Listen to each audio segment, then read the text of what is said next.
Shri Gurubhyo Namaha. We continue with the date of Shri Madhwa. We have just another two paragraphs to finish.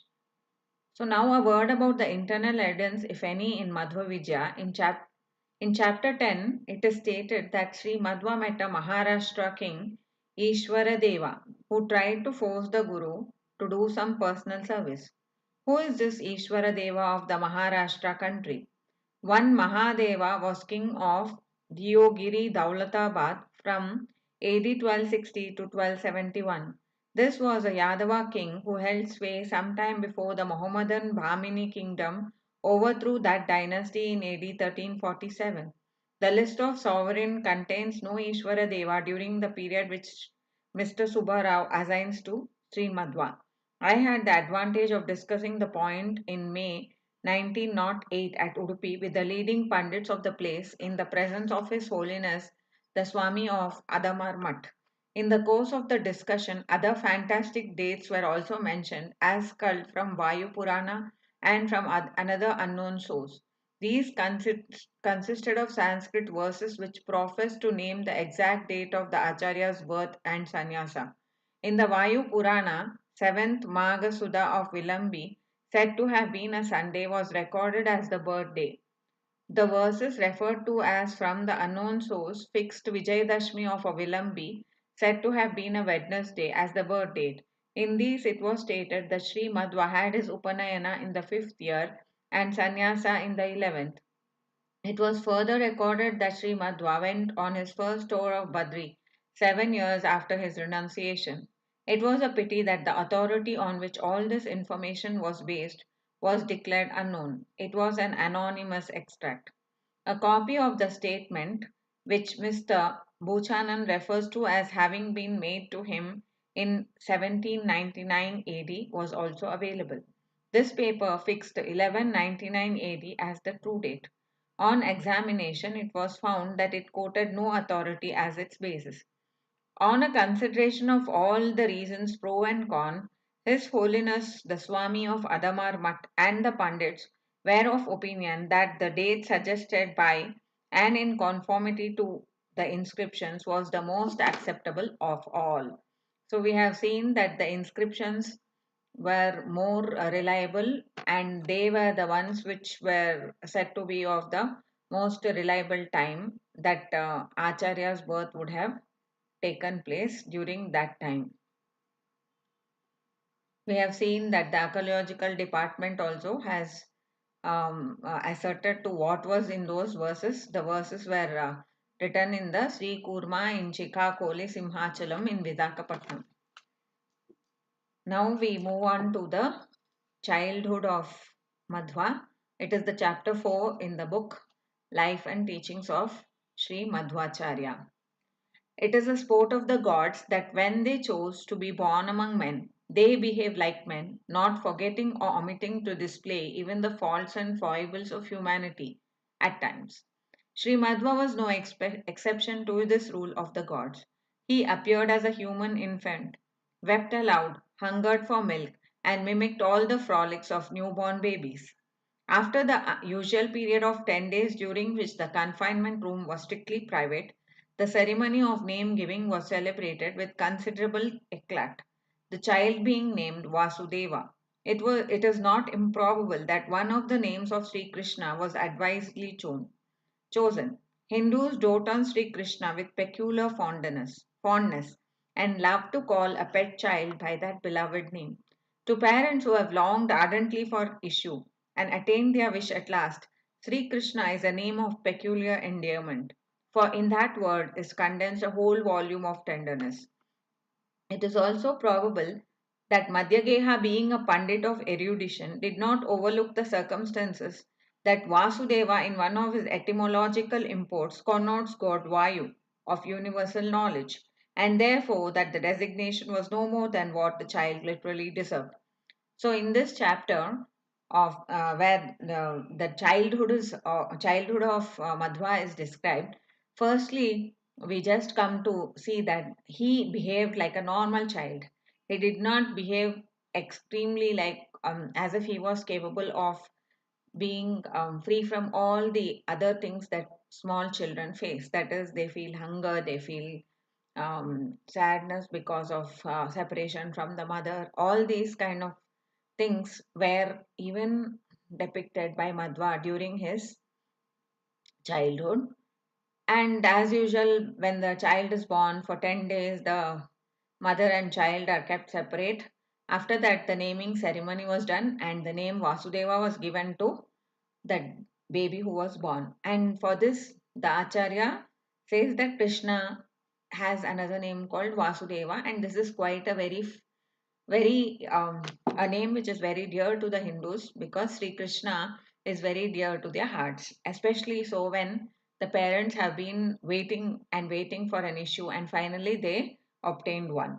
So Madhyageha was also a very good pandit in Sanskrit, so he would also have known that Vasudeva is also the name of the god Vayu, and god Vayu was the one who was supposed to be born among their midst. So it might have been that Madhyageha was instigated to give him that name.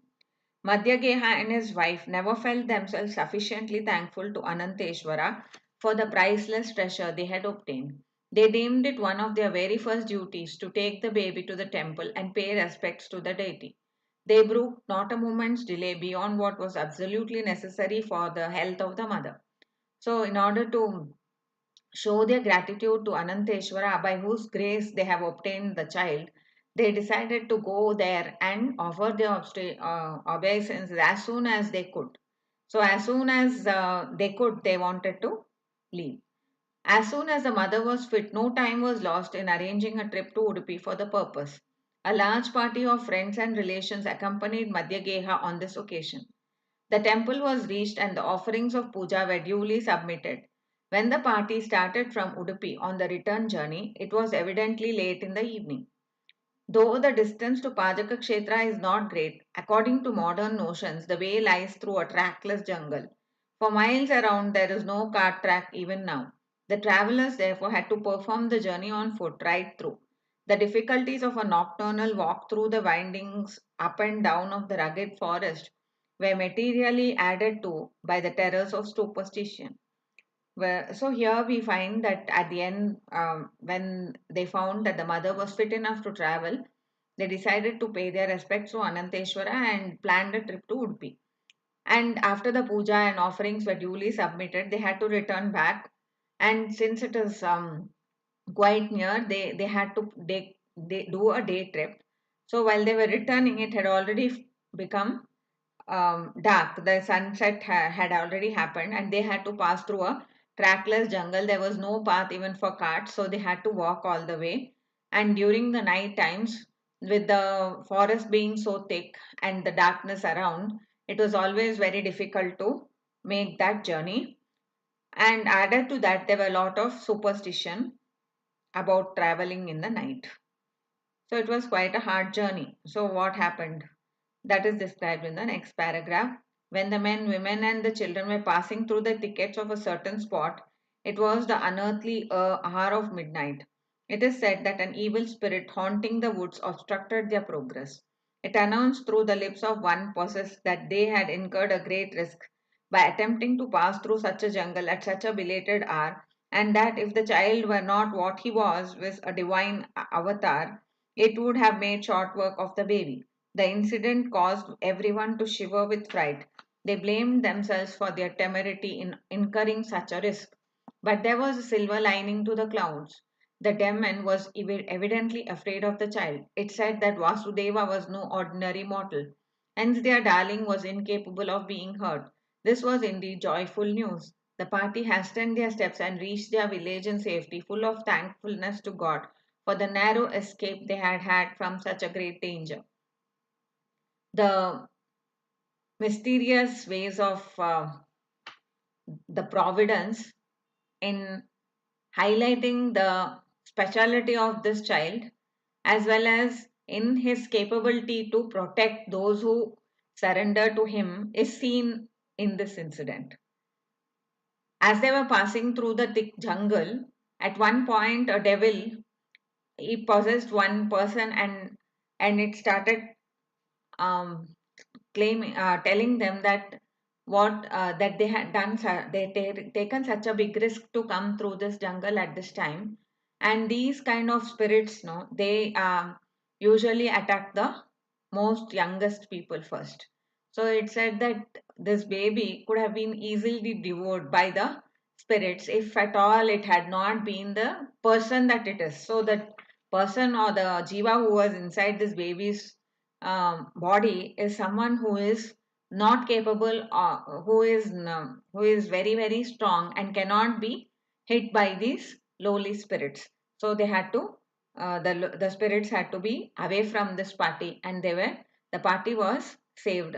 So hearing this news, or hearing this from the possessed person, the people in the party were relieved, and they still berated themselves for taking such a risk to travel in the night.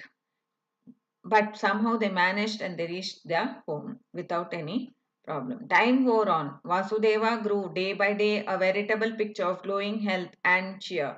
The ailments that so often render babyhood miserable were quite unknown in his case. The extraordinary good looks of the little boy gave early promise of the charming man that was going to be. Learned men saw in the child glimpses of all the 32 attributes that the sacred books speak of as making up the perfection of the human form. There was on the curly head a charm that was destined in the fullness of years to grow into a personal magnetism that was simply irresistible. Every day gave proofs of an intellectual ferocity that was quite marvelous. People clapped their hands and exclaimed in surprise that they had seen children enough, but none like this precious darling.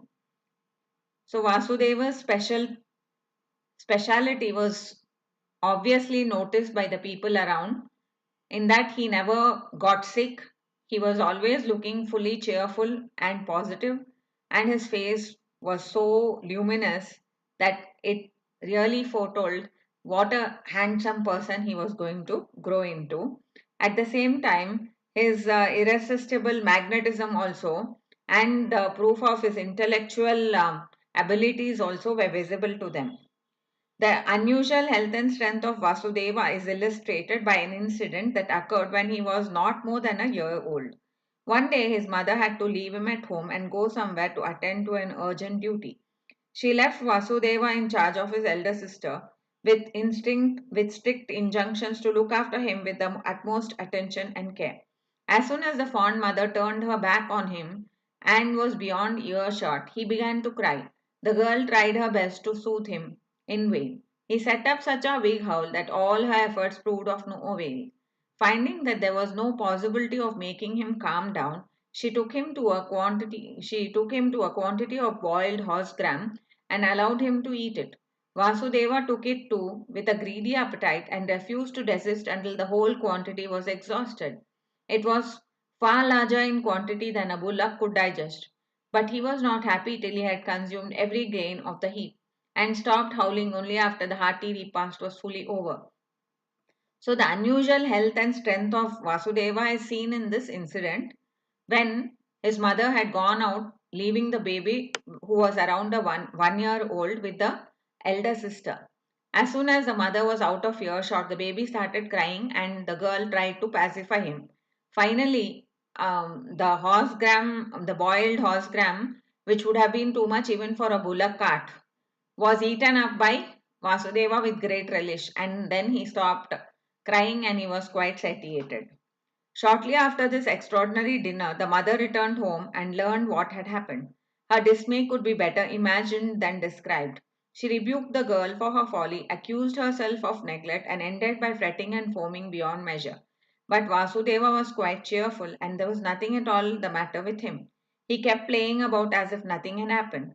One day passed after another, and yet no signs of the apprehended indigestion appeared at all.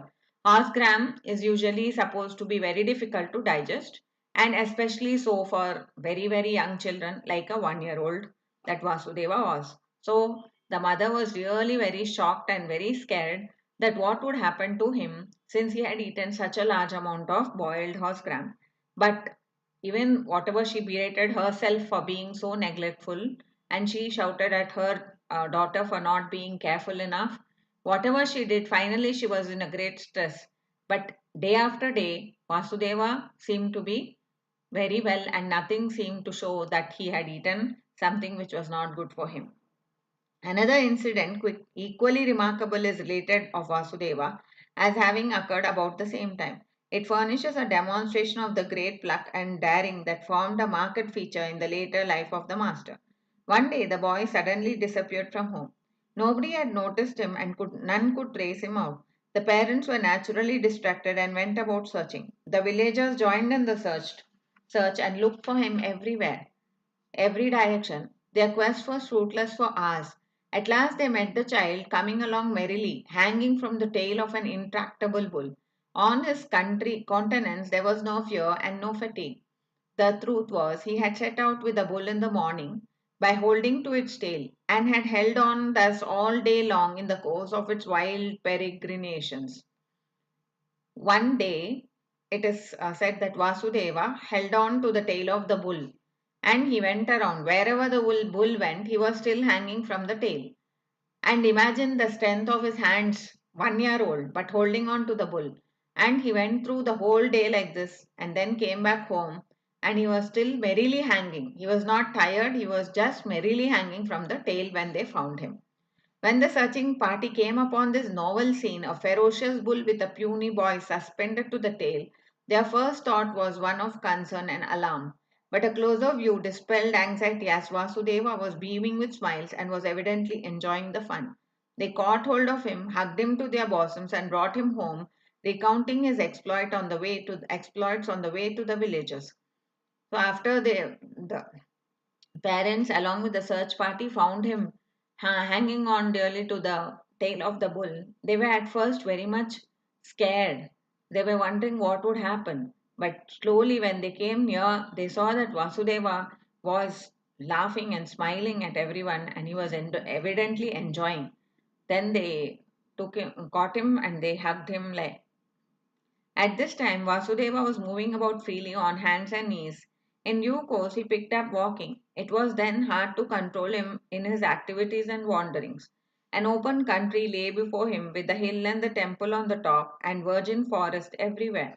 Vasudeva had unbounded energy and vigor, which he availed himself of for restless activity. Not that he gave trouble to anybody or did mischief by indulging in harmful pranks. He was always roaming about, ever active, genial, and full of animal spirits. Vasudeva was soon walking, and as soon as he started walking, the country around, the forest, the temple, everything seemed to beckon him to come there, to move about. So he just loved to be out of the house and go around, and none could actually stop him from that. He had the vigor, he had the energy, and he had the enthusiasm. He never indulged in harmful pranks or never troubled his mother. By his own observation and by perpetual enquiring, which included a close cross examination such as precocious children alone are capable of, he seemed to be making wonderful progress in nature study, having his wits keenly alive to note every phenomena and study every incident that he came in contact with. While thus behaving and getting on like a human mortal and showing himself a prodigy at times, Vasudeva startled the village one day by a miracle, as if intended to remind the people who he was. The picture overleaves gives a rough idea of this episode. So, Vasudeva used to keep walking about in the country, and he used to make a close examination of nature, and he used to ask questions and he used to answer them to himself. Every phenomena and study, he used to note every phenomena and study every incident that he used to come into contact. So, even though he was behaving like a human mortal, at times he showed that he was not that. He was not just a human mortal. So, one day a miracle happened, and that is what is described next. It has already been mentioned that Madhyageha Bhatta suffered occasional embarrassments from want of money. On one of these occasions, a persistent creditor came to his house and sat dharana at his door. It was a common practice in India for creditors to sit at the door of the debtor and refuse to move until the debt was prepaid. The creditor would take no food or drink, nor would he allow the debtor to do so or go about his business. With the saukar thus fasting at the door, It was out of the question for the debtor to take his food and be merry. No Hindu is capable of such a flagrant violation of hospitality. Hence, compelled by the creditor and compelled by the laws of hospitality ingrained in his nature, the debtor would promptly repay by resorting to some desperate resource. This kind of collecting debts, known as dharna, became obsolete after the Penal Code and the Civil Codes Act took firm root in this country. Instances of dharna in a mild form are not still unknown in remote and out of the way corners. It was a coercive process that was more speedy and effectual than decrees and executions. So it is quite clear that Madhya Bhatta's father had at some time taken a loan from one of the creditors, and the date for repayment had already come, and now the saukar or the money lender would not go away without taking the money. So he sat at the door and he would not take drink or food, and he wouldn't allow the bhatta also to take anything. And that was the custom there, like the collection of debts was happening in this form with dharna. At that time when they sit like this, then the person who has taken the money would somehow borrow the money or sell something and somehow repay the debt. So the collection used to happen. But after that, it stopped when the Penal Codes and Civil Codes Act took place. Then those kind of dharnas have stopped. Madhya happened to be entangled in a difficulty of this kind. His saukar was a great dunner. It was the hour for his ablutions and dinner, but the dharna pressed on him and he could not escape from his creditor. He could think of no resources immediately available to get him out of the scrape. When he was thus in a fix and racking his brain for a solution of the difficulty, Vasudeva came bounding up to him in blissful ignorance and innocence and asked him to go in for dinner as it was late already. Madhyageha evaded the child by some pretext or other, but the intelligent Vasudeva was not to be brushed aside so lightly. He pressed his father again and again, until at last the latter had to address the child, saying, "Dear, I owe money to this creditor as the price of the bullock bought of him, and he insists on immediate payment. You better go and have your meals. I shall take my food later on, after he is satisfied."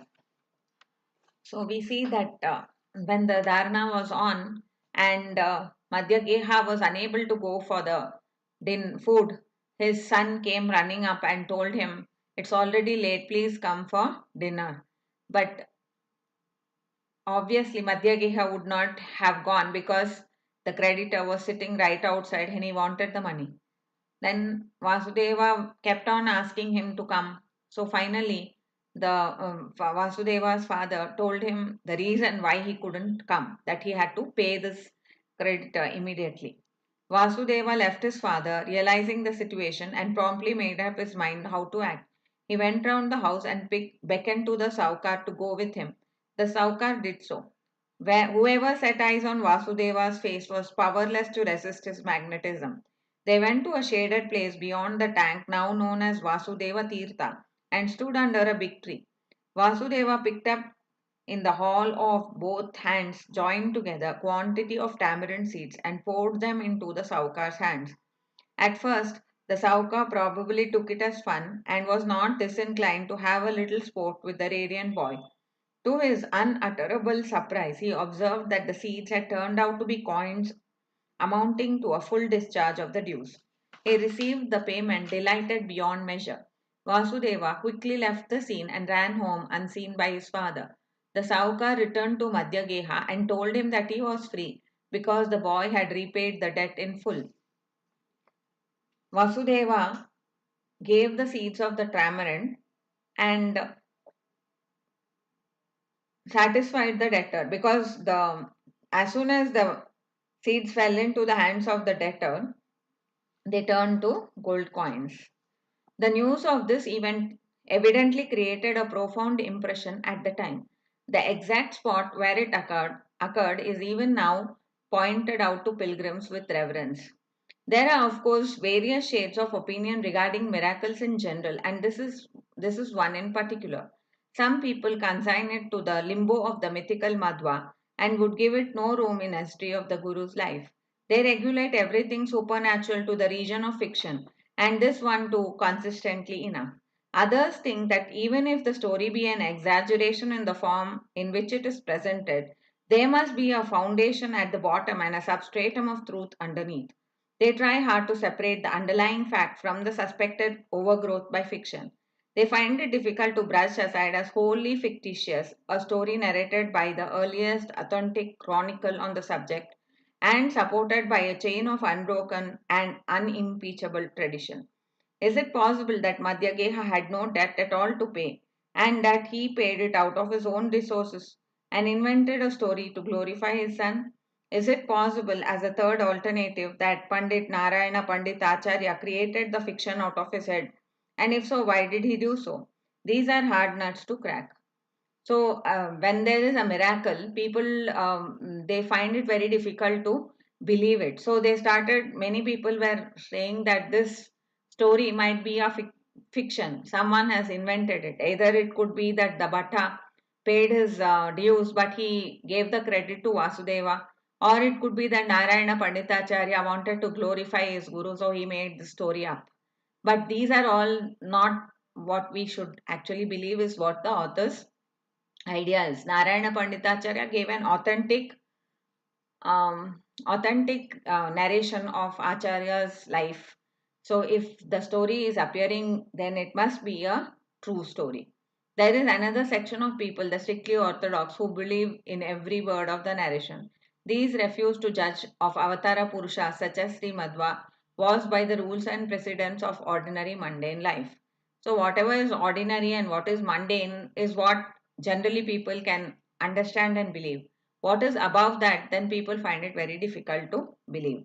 It is out of the question to attempt any controversy or argument with the positivists and the scientists who will listen to nothing beyond the limited horizon of human consciousness and experiences, and who insist on every assertion being mathematically demonstrated.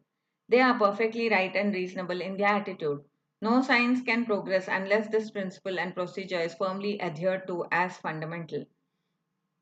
So the attempt to try to satisfy the minds of the scientists will be quite futile, as they have a perfect right and reason to ask for facts.